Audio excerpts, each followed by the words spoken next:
क्या आप जानते हैं कुछ जगह वीरान क्यों छोड़ दी जाती है? शायद इसलिए क्योंकि वहां से वापस लौटना नामुमकिन है। आज की हमारी कहानी ऐसी ही जगह के बारे में है।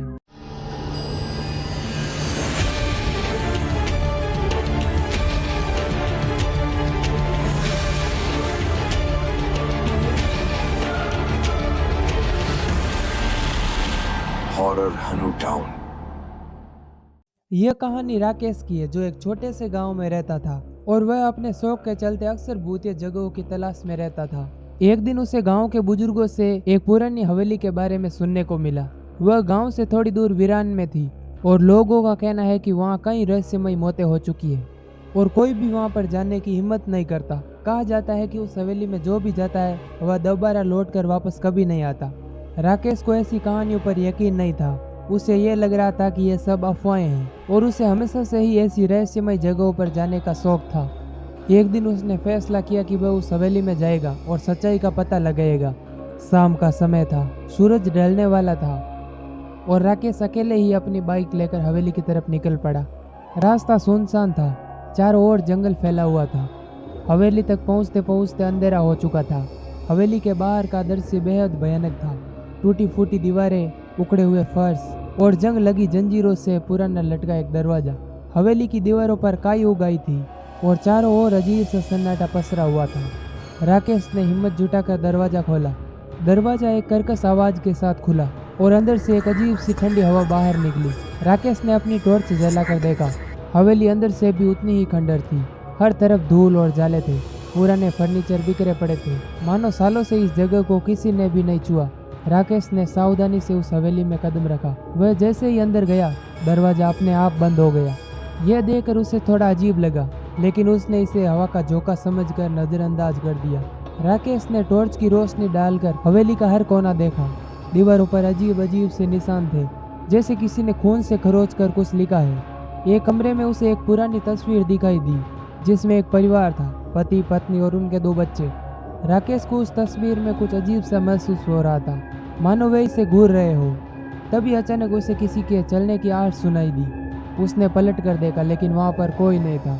अचानक कमरे का तापमान गिरने लगा और राकेश की सांसें भारी होने लगी। राकेश थोड़ा घबराया, लेकिन खुद को समझाते हुए आगे बढ़ता गया।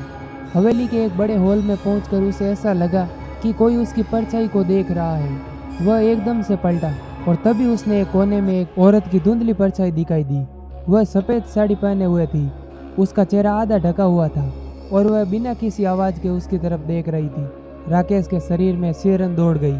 उसने तुरंत वहां से भागने का फैसला किया, लेकिन जैसे ही उसने कदम बढ़ाया, वह औरत धीरे धीरे उसकी तरफ बढ़ने लगी। उसकी चाल धीमी थी, लेकिन उसकी आंखों में एक अजीब सी चमक थी, मानो वह राकेश की आत्मा को चीर कर देख रही है। राकेश ने चीखने की कोशिश की, लेकिन उसकी आवाज जैसे गले में अटक गई थी। उसके पैर जमीन से चिपक गए थे। वह हिल भी नहीं पा रहा था और अब वह औरत उसके बिल्कुल पास आ चुकी थी। उसने धीरे से कहा, तुमने यहाँ पर कदम रखा है, अब तुम कभी भी वापस नहीं जा पाओगे। उसकी आवाज़ बेहद धीमी लेकिन डरावनी थी। राकेश को अचानक ऐसा लगा कि उसके पूरे शरीर में ठंड फैल गई है। वह कांपते हुए किसी तरह पैर हिलाने में कामयाब रहा। उसने तेजी से भागने की कोशिश की, लेकिन हवेली के दरवाजे बंद हो चुके थे। उसने दरवाजा खोलने की कोशिश की, लेकिन दरवाजा जैसे किसी अदृश्य ताकत ने बंद कर रखा था। वह औरत अब उसकी तरफ बढ़ते हुए कह रही थी, तुम्हारी आत्मा अब मेरी है। जो कोई भी यहाँ पर आता है वह कभी वापस नहीं जा पाता। राकेश ने हिम्मत जुटाई और खिड़की की तरफ दौड़ा। उसने अपनी पूरी ताकत से खिड़की का शीशा तोड़ दिया और किसी तरह बाहर कूद गया। वह जमीन पर गिरते ही उठ खड़ा हुआ और हवेली से भाग निकला। उसकी बाइक वहीं पर खड़ी थी, लेकिन वह इतना घबराया हुआ था कि बिना सोचे समझे पैदल ही भागने लगा। वह कुछ दूरी पर पहुंचा और पलटकर हवेली की तरफ देखा तो हवेली के दरवाजे पर एक औरत खड़ी थी। उसकी आंखों में नफरत थी, मानो वह उसे वापस बुला रही हो। राकेश किसी तरह गांव पहुंचा, लेकिन उसकी हालत खराब हो चुकी थी। वह कांप रहा था और बार बार यही कह रहा था, वह औरत, वह मुझे नहीं छोड़ेगी। उस रात के बाद राकेश का स्वास्थ्य धीरे धीरे खराब होने लगा। लोग कहते हैं कि उस औरत की आत्मा ने उसे छोड़ दिया था, लेकिन सच तो यह था कि राकेश अब भी हर रात उस हवेली की तरफ खींचा चला जाता था। उसकी आंखों में अब भी वही डरावनी चमक थी जो उसने उस औरत की आंखों में देखी थी। अगर आपको यकीन है कि डर सिर्फ और सिर्फ एक एहसास है, तो ये कहानी आपको सोचने पर मजबूर कर सकती है। क्या आप अगली कहानी का इंतजार कर पाएंगे? वीडियो को लाइक और चैनल को सब्सक्राइब करें, क्योंकि अगली बार डर और भी करीब होगा। इसलिए प्लीज चैनल को सब्सक्राइब करना ना भूलें।